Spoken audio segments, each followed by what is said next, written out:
Eu denunciei um crime ao MPF. A consequência? Eu estou sendo processada criminalmente pelo procurador Marcos Marcelos Gonzaga Goulart. Eu vou te contar essa sórdida história aqui no videocast, o crime de 1 trilhão e 200 bilhões de reais.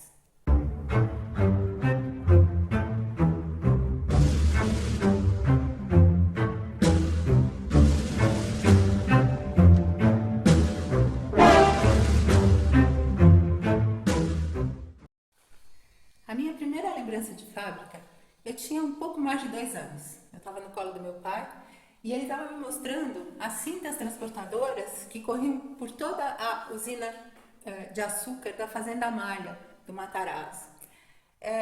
Eu praticamente nasci numa usina de açúcar e eu conheço bem os usineiros. O usineiro brasileiro, claro que existem exceções, mas o usineiro brasileiro, ele tem aquele coração do coronel do Brasil Colônia.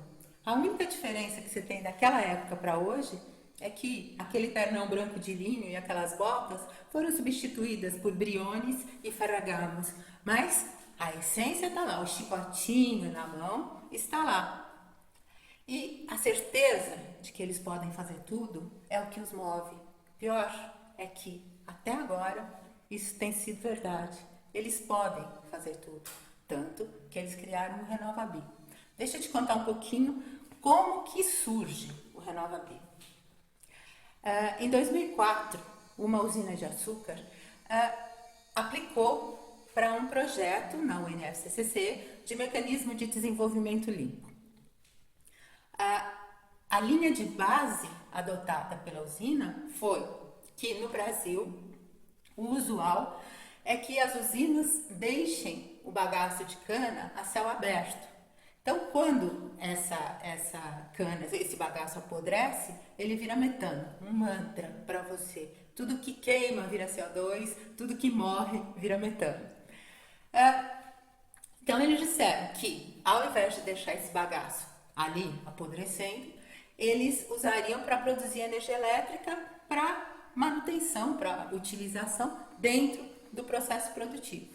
Muito bem, os 150 mil dólares necessários para a geração de um projeto, a parte burocrática de geração de um projeto de grande escala de crédito de carbono custa em torno de 150 mil dólares. Isso definitivamente não era problema para os usineiros. Então, a primeira usina aplicou.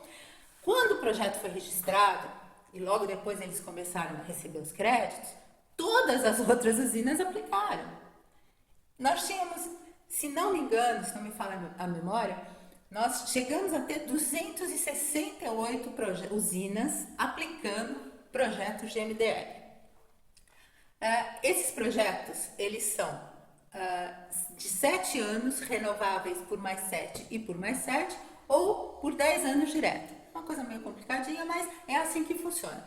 Então, eles fizeram a primeira usina e as demais aplicaram esse projeto para 7 anos, renovável por mais 7 por mais 7. E isso não ocorreu. Por quê? Porque no momento em que a primeira usina começou a receber os créditos, as outras usinas todas, essas outras 267, aplicaram para o MDR. E conseguiram. Naquele momento, aquela situação ainda era adicional. Só que, quando você chega a uma situação onde mais da metade do que era adicional é agora a linha de base, ou seja, é agora o negócio usual, acabou. Não tem mais geração de crédito. Porque esse é o objetivo dos programas do Mecanismo de Desenvolvimento Limpo, de todos os programas de flexibilização, todos os mecanismos de flexibilização do Tratado de Kyoto, que a linha de base vá subindo. Então, quando você atinge uma situação que era adicional, ou seja, remover o bagaço de cana e usar esse bagaço para produzir energia elétrica para consumo próprio, era adicional. Quando mais da metade das usinas passaram a essa prática, ela passou a ser linha de base. Né? Então, o que aconteceu? Ainda eles conseguiram aplicar mais uma vez, por quê?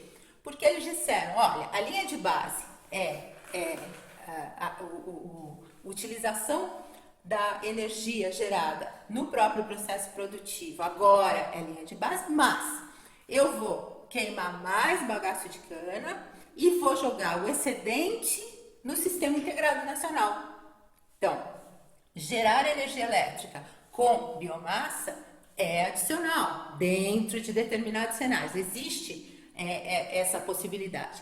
Então, eles ganharam mais um período de crédito. Mas chegou um momento aonde o avanço tecnológico não é suficiente para justificar um avanço, para justificar uma adicionalidade. E aí, os usineiros todos pararam de receber crédito. O que eles fizeram?